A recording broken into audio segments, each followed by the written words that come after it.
चले पहले किस्त वाले सवाल पर ध्यान दें। सवाल कह रहा है कि एक भवन निर्माता जो है कि 2550 रुपया उधार लेता है, 2550 रुपया उधार लेता है ना। और उसके बाद कह रहा है कितने % वार्षिक ब्याज की दर से, 2% वार्षिक ब्याज की दर से उधार लेता है ना।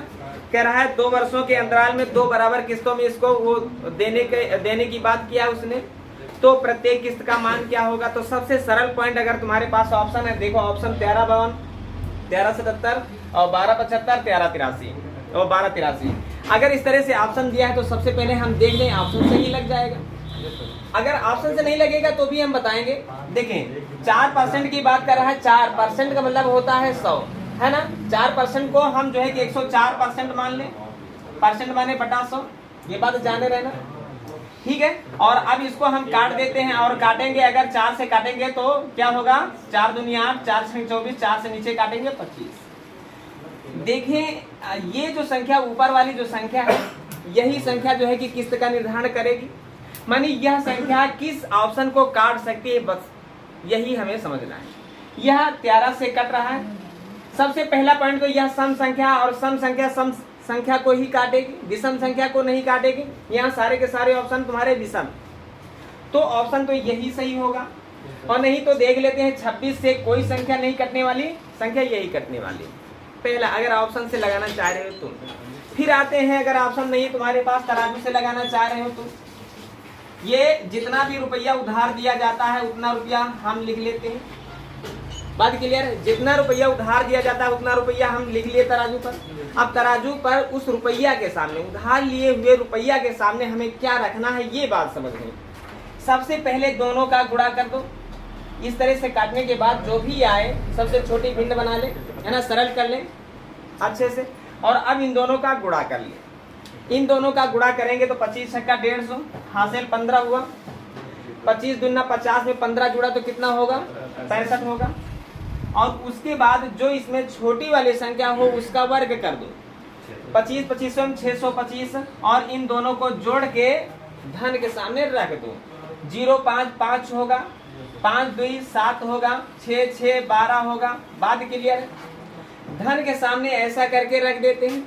अब हमें किस्त निकालना है, और किस्त निकालने के लिए क्या करते हैं, जो बड़ी वाली संख्या होती है उसका वर्ग लिख देते हैं। 26 का वर्ग नहीं आ रहा है तो 26 गुणे 26 लिख दो, आ रहा है तो 676 लिख दो।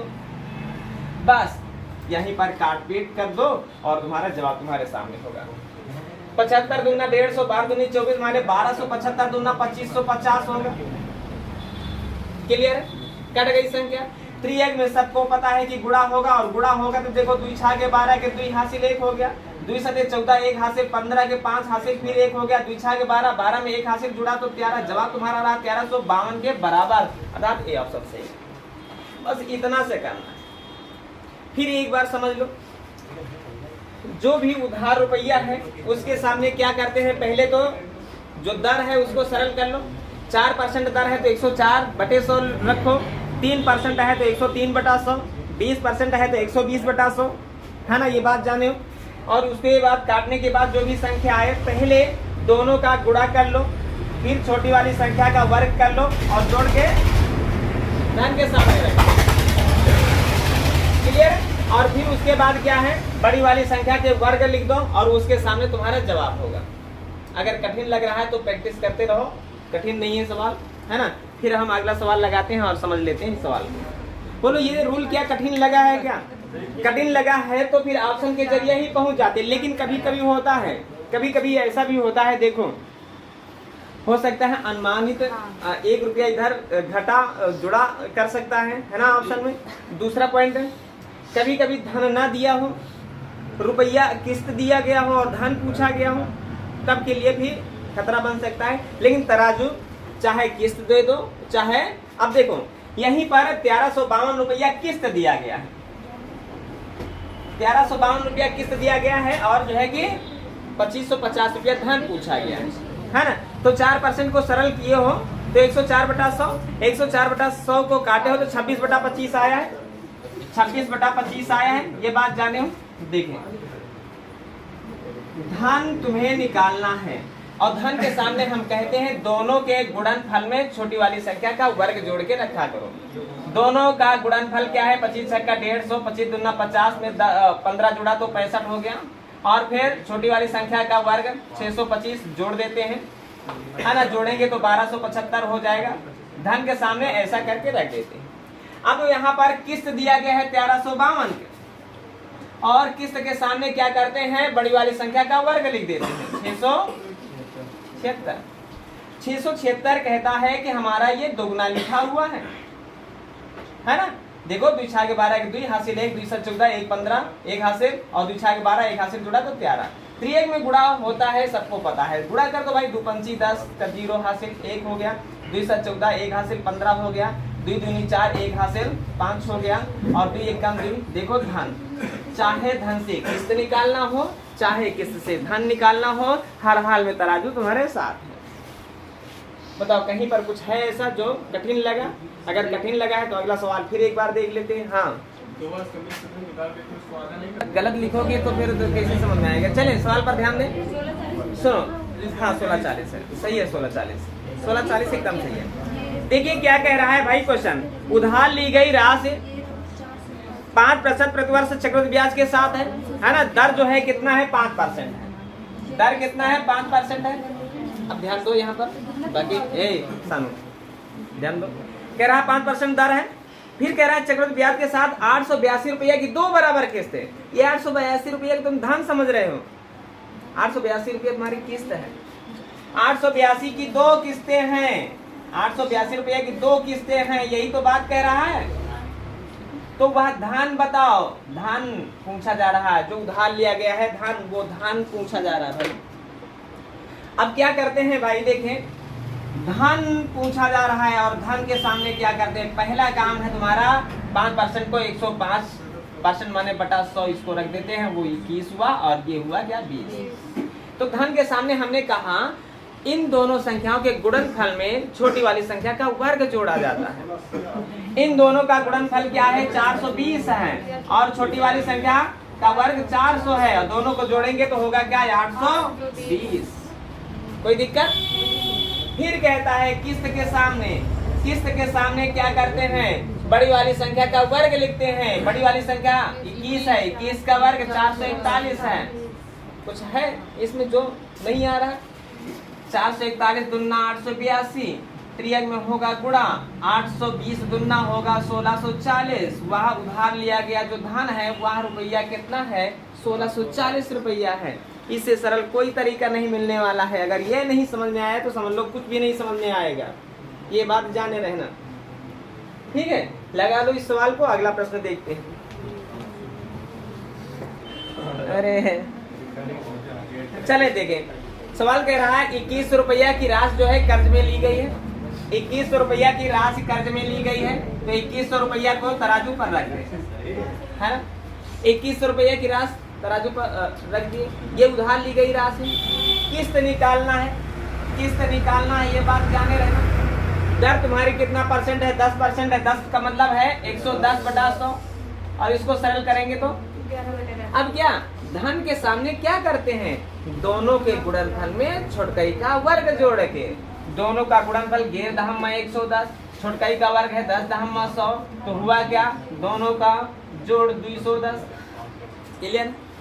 किस्त के सामने क्या रखते हैं, बड़ी का वर्ग रखते हैं। बड़ी को स्क्वायर बता रहा हूँ, सुने रहे दीवार से उस पार जो है की आवाज कट गई।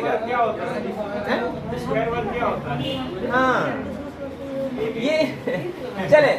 अब कहता है किस्त के सामने क्या रखेंगे, बड़ी वाली संख्या का वर्ग रखते हैं, बड़ी वाली संख्या का स्क्वायर रखते हैं। तो वर्ग रखते हैं, स्क्वायर रखते हैं। वर्ग और स्क्वायर अलग अलग नहीं है, दोनों बात एक ही है। तो किस्त के सामने बड़ी वाली संख्या 11 है, 11 का वर्ग 121। देखो कुछ नहीं हुआ है, इसी ये कैसे लाए, एक जीरो बढ़ाए, वैसे इसमें जीरो बढ़ाना हो, नहीं तो 210 दहम्मा 2100, त्रियक में गुणा करोगे 121 दहम्मा 1210, यही तुम्हारी वार्षिक किस्त बनी। बोलो अभी कठिन लगा है क्या, अभी कठिन लगा है? चले अगला प्रश्न।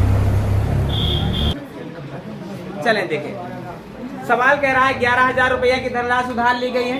भाई तराजू पर रख दिए 11,000 रुपया के राशि उधार ली गई है ना, जिनमें कह रहा है कि सवाल 2 बराबर किस्तों में देना है, 2 बराबर किस्तों में देना है ना, यही तो बात कही गई है। और जो दर है वो कितना परसेंट है, 20%। 20 का मतलब 120/100 है ना, काटोगे 20 छक्का 120, 20 पंजे 100, 6/5 हुआ ना। अब क्या किस्त निकालना है ये बात जान रहे हो। हम कहते हैं धन के सामने रखना क्या है, बस ये बात जानो। धन के सामने दोनों के गुणनफल में छोटकई का वर्ग जोड़ के, दोनों का गुणनफल 30 है, 6 पंचे 30 और छोटकई का वर्ग 25 है, तो हुआ क्या दोनों का जोड़ 55। क्लियर है, क्लियर है ना। और उसके बाद सवाल क्या कह रहा है कि किस्त निकालना है। किस्त का मतलब बढ़कई का वर्ग है ना। अब 55 के सामने 110 है, 55 दूना 110 और क्रिया में गुणा होगा तो 36 दूना 72 और देखो डबल जीरो बरकरार बचे हैं, तो जवाब तुम्हारा रहा है कितने के बराबर। इतने से सवाल में तुम घंटों समय बिता रहे हो हैं? ये तो कोई तरीका ना रहा। इतने सवाल एक जैसे पढ़ाए और इतने से सवाल में तुम 10 मिनट लगा रहे हो, ये पढ़ने का कोई रूल है? बताओ यहाँ पर जहां ना समझ में आया हो बोलो, जहां पर ना समझ में आया हो तो बोलो।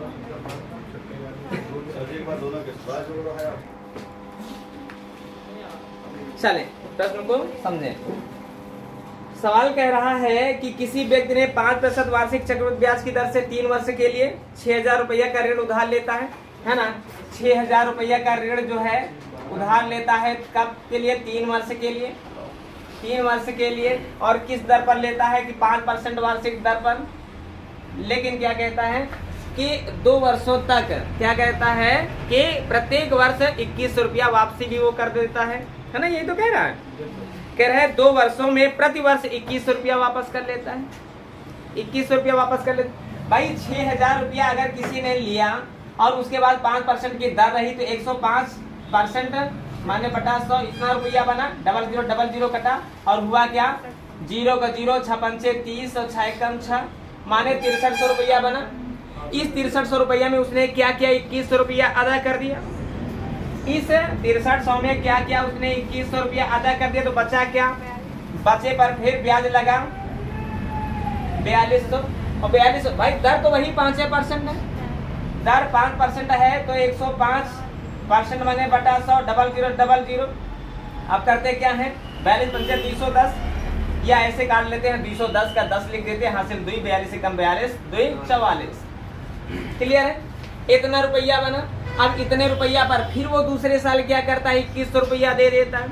हर साल 2100 रुपया दे रहा है 2 साल तक, यही तो बात है ना। तो 2100 रुपया फिर उसने दे दिया, 2100 रुपया फिर दे दिया, तो बचा कितना रुपया, 10 से डबल जीरो घटाए तो 10 रुपया बचा।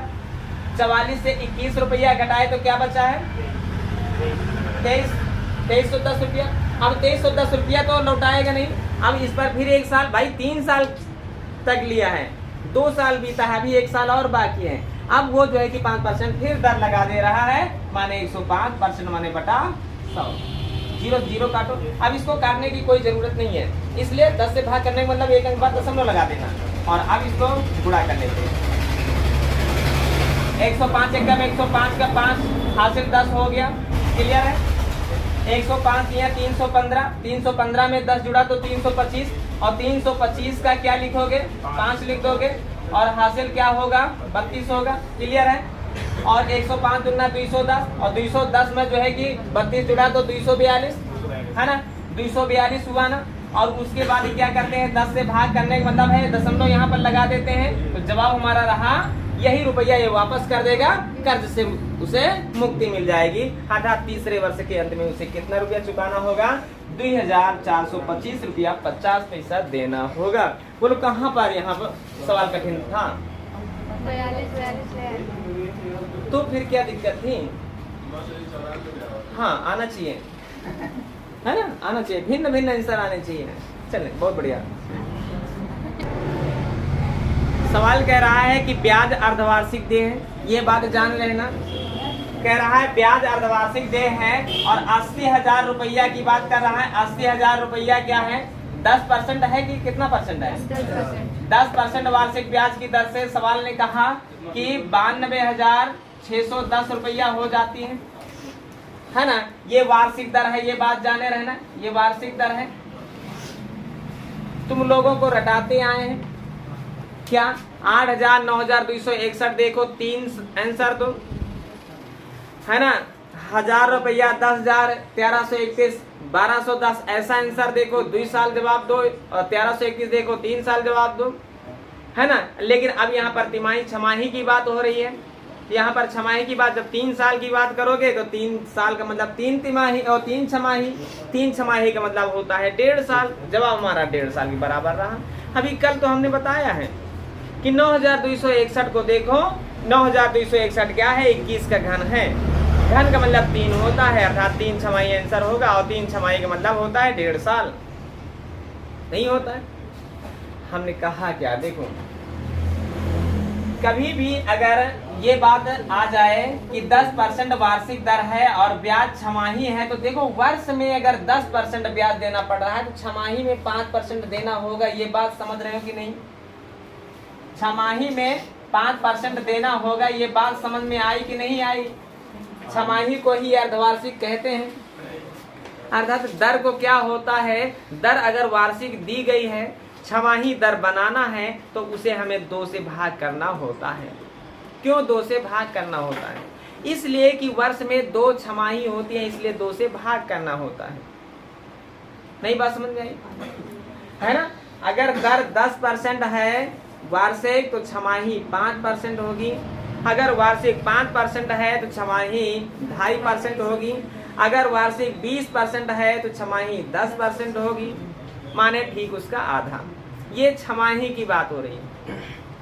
तिमाही की बात करें तो एक वर्ष में 4 तिमाही होती हैं, इसलिए दर को हम वार्षिक दर को तिमाही दर बनाने के लिए 4 से भाग करेंगे। अगर 20% वार्षिक दर है, तिमाही दर बनाना है तो 4 से भाग करो, 4 पंचे 20। समय में ठीक इसका उल्टा होता है, ठीक इसका उल्टा होता है। अगर वर्ष को तिमाही बनाना है तो एक वर्ष में कितनी तिमाही होती हैं? हमने कहा एक वर्ष को तिमाही बनाओ, तो हमने किया क्या? 1 को 4 से गुणा कर दिया, इसलिए एक वर्ष में 4 तिमाही होती हैं। छमाही बनाने के लिए 2 से गुणा, तिमाही बनाने के लिए 3 से गुणा। ये बात हमेशा जाने रहना। और अगर ऐसा सवाल आ जाए और समय पूछ बैठे तो 0 मिल जाए, अगर कट रहा है तो काट देते हैं। बड़ी वाली संख्या को ऊपर लिख देना, बड़ी वाली संख्या को ऊपर लिख देना, छोटी वाली संख्या को नीचे रख देना, है ना। ये बात जाने रहना। अगर ये एक दूसरे से कट रही हैं तो काट देना, अगर नहीं कट रही हैं तो यहीं पर देख लेना कि ये हैं क्या। किसी की घात या तो 2 होंगी, या तो घात 3 होंगी, या तो घात 4 होंगी, या तो घात 5 होंगी। तो 9,261 को क्या करोगे? ये 21 की घात 3 लिख सकती हूँ। 8,000 को क्या करोगे? 20 की घात 3 लिखोगे, अर्थात दोनों को क्या लिखोगे? 21/20 की घात 3 लिखोगे। यहाँ पर समय ही तो निकाला जाना है, और समय निकाला जाना है तो समय कहाँ पर रखा होता है? घात पर। मिश्र धन बटे मूल धन बराबर 1 प्लस दर बटे 100 की घात समय होता है ना। अर्थात समय हमारा आ गया है। यहाँ पर छमाही की बात कर रहा है, अर्थात 3 छमाही आ गई हैं, और 3 छमाही को हम कहते क्या है? 1.5 साल। अर्थात ऐसे भी लिखा हो सकता है कि 1.5 वर्ष, और दूसरी भाषा में इसे ऐसे भी लिख सकते हैं 1 सही 1/2 वर्ष, या अगली भाषा में हम ऐसे भी लिख सकते हैं 3/2 वर्ष। जो भी ऑप्शन में मिले उसे हम टिक कर सकते हैं। बोलो कहीं पर कोई दिक्कत हुई? बस इन्हें समझना है कि किनकी घात क्या है। चले अगला प्रश्न। गर्ज है, सवाल की गर्ज है क्या भाई? देखें, कह रहा है 4% वार्षिक ब्याज की दर से, 4% वार्षिक ब्याज की दर से 2 वर्ष में चक्रवृद्धि ब्याज और साधारण ब्याज का जो अंतर बना है वो क्या कहता है? अंतर बराबर 1 रुपया है। यही तो कह रहा है।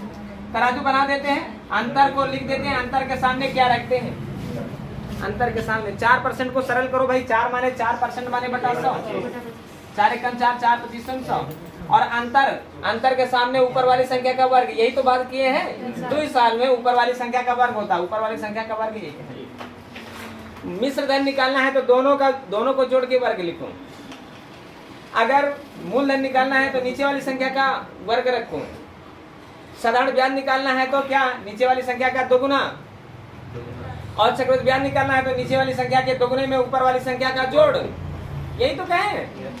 तो यहाँ पर तो हमें क्या निकालना है, मूलधन निकालना है, मूलधन माने नीचे वाली संख्या का वर्ग, अर्थात 1 से 1 कटा, जवाब हमारा 625 ऐसे ही बचा है ना, कुछ भी नहीं था इस सवाल में, है ना। आ गया था प्रश्न, चले अगला प्रश्न, बहुत सरल प्रश्न था भाई ये। चले देखें, सवाल ने कहा कि कोई धन जो है कि 2 साल में कह रहा है 500 रुपया हो जाता है, और 3 साल में कह रहा है कि 540 रुपया हो जाता है, तो दर बताएं, यही तो कह रहा है।